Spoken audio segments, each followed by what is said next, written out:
Olá, tudo bem? Nós estamos aqui para mais um estudo da lição da semana de 22 a 29 de novembro. E hoje aqui é o dia 25 de outubro, sábado à tarde. São agora 15 horas e 30 minutos. E esta é a lição número 9, Legislador e Juiz, uma lição com algumas partes de muita importância, profundidade. E como vocês podem ver ao fundo aqui, tem o que se parece uma árvore, né? Seca, só galhos. Então prestem um pouquinho de atenção nessa árvore. E daqui a uns tempos estarei aqui nesse mesmo lugar, né? E vocês vão ver a diferença que vai ter. Também para mim já é grande a expectativa para ver essa diferença. Vamos fazer nossa oração. Santíssimo Deus que estás nos céus, queremos te pedir que tu continues conosco, especialmente nesse estudo com relação ao julgamento e outros assuntos mais. Que nós possamos compreender e ser transformados por estas verdades eternas, profundas e vitais. Em nome do Senhor Jesus Cristo. Amém. Então o verso da semana aqui está em Tiago capítulo 4, versículo 12. Ele diz o seguinte: um só é legislador e juiz, aquele que pode fazer salvar e fazer perecer. Tu, porém, quem és que julgas o próximo? Aqui nós temos uma pergunta que é muito importante, que se encontra em o assunto esse do julgar ou não ser julgado, ser juiz ou se fazer juiz, etc. Ele aparece em vários versos bíblicos, né? Quem for ler o comentário que escrevi vai ver ali uns quantos versos bíblicos onde ele aparece. Ele é um assunto de grande importância dentro da Bíblia, né? Então que cada um de nós se coloque no seu lugar. Aqui no Brasil nós temos milhares de leis. Nesses tempos eu fiz uma pesquisa e conforme a origem da pesquisa é a quantidade de leis também. Então fiquei até bastante confuso. Mas enfim, nós devemos ter entre 70 mil a 130 mil ou mais leis aqui nesse nosso país.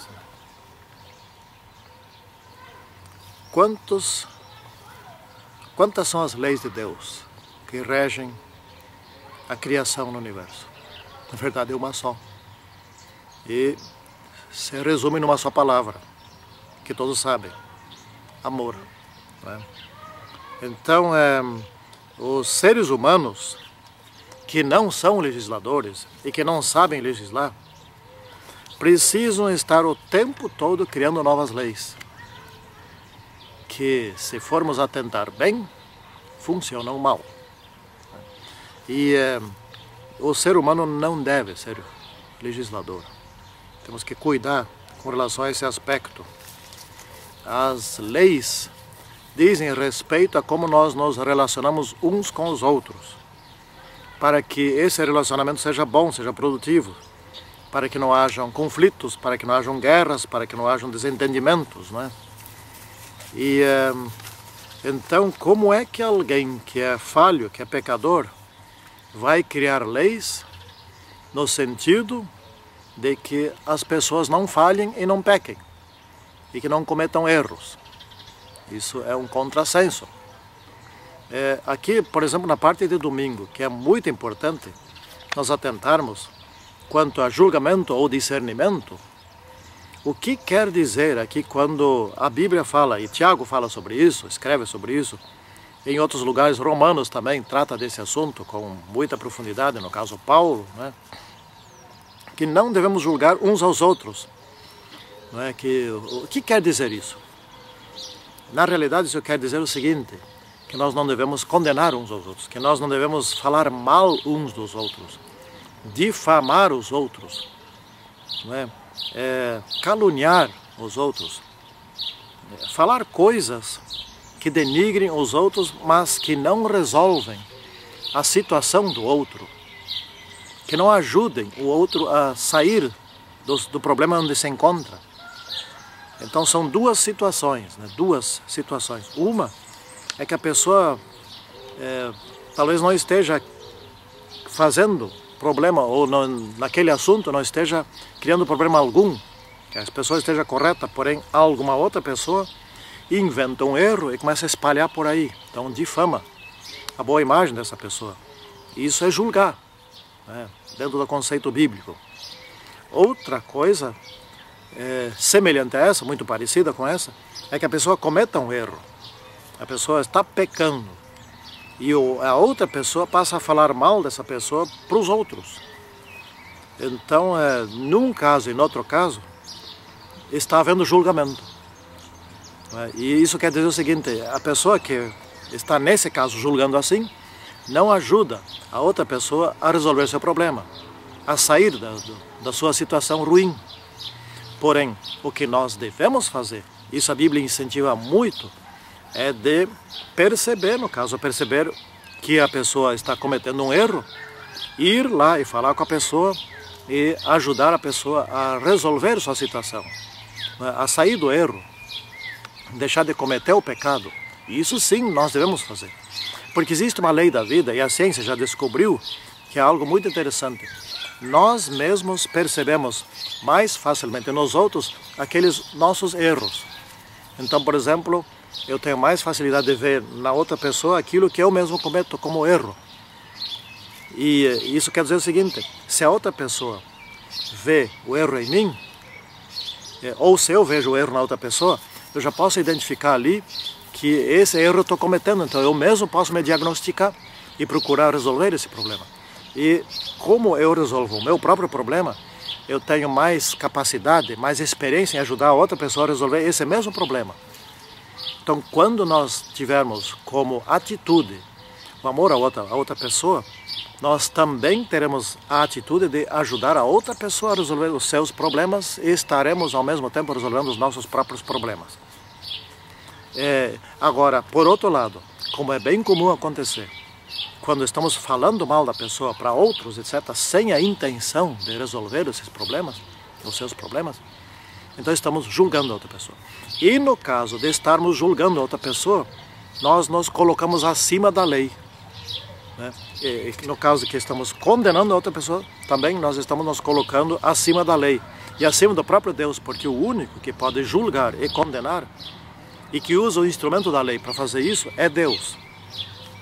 Então, quando nós resolvemos fazer isso, nós nos colocamos acima da lei de que maneira? Bom, nós imaginamos, ou pelo menos nos comportamos como se nós fôssemos melhores que a lei. E como se nós fôssemos mais capazes que Deus. E dessa maneira, o Tiago diz aqui o seguinte: bom, então você está julgando a lei. A lei, se você julga o teu próximo, fala mal do próximo, você cria os teus próprios critérios. E dessa maneira você fala mal da própria lei. Você está dizendo: a lei não presta, eu é que presto, eu é que sei melhor que a lei, eu é que faço melhor que Deus. Então isso é um problema grave, né? A nossa capacidade de avaliar nossas atitudes e a dos outros identifica modos como encontrar boas soluções. Isso nós devemos fazer. Então temos que ter muito cuidado aqui. Eu já ouvi, por exemplo, sermões sobre esse assunto de julgar, etc. e tal, condenando qualquer tipo de julgamento. Então aí nós passamos ao nível da total ingenuidade, né? Então tudo que acontece, deixa acontecer e deixa rolar e que nada seja feito. Então ninguém se aperfeiçoa. Nós devemos sim nos admoestar uns aos outros. A Bíblia fala isso em vários lugares. Mas o que nós não devemos fazer é denegrir uns aos outros. Falar mal, resumindo, fazer fofoca. Aqui na parte de segunda-feira fala do legislador e juiz, né? Então aqui nós estamos numa situação assim, para esse mundo, bastante curiosa, né? O Deus é ao mesmo tempo criador, é legislador, é o que gerencia todo o universo e é o juiz de todo o universo, né? E ele é também a lei, tudo vem dele, ele é tudo. Então aqui nessa terra a gente podia fazer a pergunta: e isso funciona? Porque aqui na terra um é o executivo, é o que administra, o outro é o legislador, é o que legisla, que cria as leis, são os deputados, não é? Senadores. E outro é o que executa a justiça, que é o poder judiciário, a polícia, etc. Mas no governo de Deus são todos esses poderes são num só. Atenção, é fácil de entender isso. O reino de Deus é o reino da perfeição. Deus é perfeito, né? E Ele é aquilo que Ele escreveu na sua lei. Então a lei de Deus é o seu caráter. De modo que, neste caso, isto funciona perfeitamente bem. Deus jamais se engana porque Ele é infinito em poder, Ele jamais erra porque Ele é infinito em amor, a sua lei, Ele é infinito e a sua capacidade também é infinita. Continuando aqui, temos, por exemplo, na parte de terça e quarta-feira, o planejamento futuro e a neblina. O quanto que nós devemos planejar o futuro. Aqui, porque assim, nós somos uma vida passageira como uma neblina. Nós somos menos que uma nuvem pelo menos dura um tempo. Estou olhando aqui no céu, tem bem poucas nuvens. Daqui a 5 minutos, se eu olhar, ainda vão estar lá as nuvens, né? Um pouco modificadas. Mas a neblina passa muito mais rápido que uma nuvem. A neblina é uma nuvem rarefeita, né? Então a pergunta é, o que adianta nós planejarmos longo para o futuro se daqui a pouco nós não existimos mais? Aqui nós temos um dilema que nós temos que resolver e a solução é bem fácil. Já ouvi muitos sermões dizendo qual é essa solução. E eu vou dizer aqui, ela é muito simples. Nós devemos sim planejar para o futuro. E ao realizarmos esse planejamento temos que fazê-lo com Deus. Para que não aconteça como relata na Bíblia, bom, eu tenho os meus celeiros, a minha safra está aumentando muito e eu vou aumentar os meus celeiros e vou dizer que eu não preciso mais ninguém, eu estou com tudo e tenho tudo e vou me fartar, né? Não é assim que funciona. Temos que planejar com Deus, no sentido de que Deus nos ajude a nós prepararmos para o futuro. Nós somos seres racionais, isto aqui é seres inteligentes, portanto seres inteligentes e racionais devem planejar. Mas o que nós não devemos fazer é pensar que o nosso futuro vai ainda ser muito longo e que lá adiante, no futuro muito distante, nós vamos nos entregar inteiramente a Deus. Então nós devemos planejar para o futuro, providenciar nossas coisas para o futuro, mas estar prontos espiritualmente, de malas espirituais prontas para que a qualquer momento, quando Jesus voltar para nós, sejamos salvos. Por exemplo, vai que alguém sai agora, nesse momento, está tudo bem, etc., a saúde é boa, e vai atravessar a rua, vem um automóvel, atropela e mata. Pronto, acabou para ele, né? Seus planos acabaram, tudo acabou. Se ele estiver salvo, ótimo, muito bom. Mas se ele não estiver salvo, nada mais poderá fazer para reverter sua situação. Então nós somos como uma neblina, muito passageiros. Podemos amanhã estar bem, depois da manhã também estar bem, daqui a um ano ainda estar bem, mas quem sabe se daqui a um ano ainda existimos, né? Só Deus pode saber disso. Então nós temos que estar sempre prontos para enfrentarmos a nossa situação de julgamento, que a qualquer momento pode se mudar toda a situação nossa, né? Ou então, como o caso do Schumacher, né? É um acidente, pronto, está sem memória e talvez nunca mais recupere a memória, está vivo, mas não decide mais nada sobre si, né?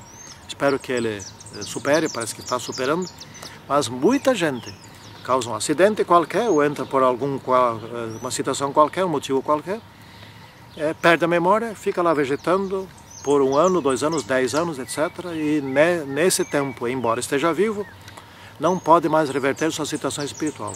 Do jeito que entrou naquela situação de falta de memória, ele continua até morrer. E essa é a razão porque nós devemos ter muito critério para planejar o futuro, sempre fazê-lo com a orientação de Deus, né? Ou seja, como diz aqui na parte de quinta-feira, sempre fazer o bem, saber e fazer o bem. Nós somos muito frágeis e sem Deus, na verdade, somos quase nada. Não somos nada, absolutamente nada não, porque enfim, nós estamos aqui, existimos, mas somos quase nada. Ou seja, somos tão pouco que é insuficiente para qualquer tomada de decisão coerente com aquilo que é a vontade de Deus.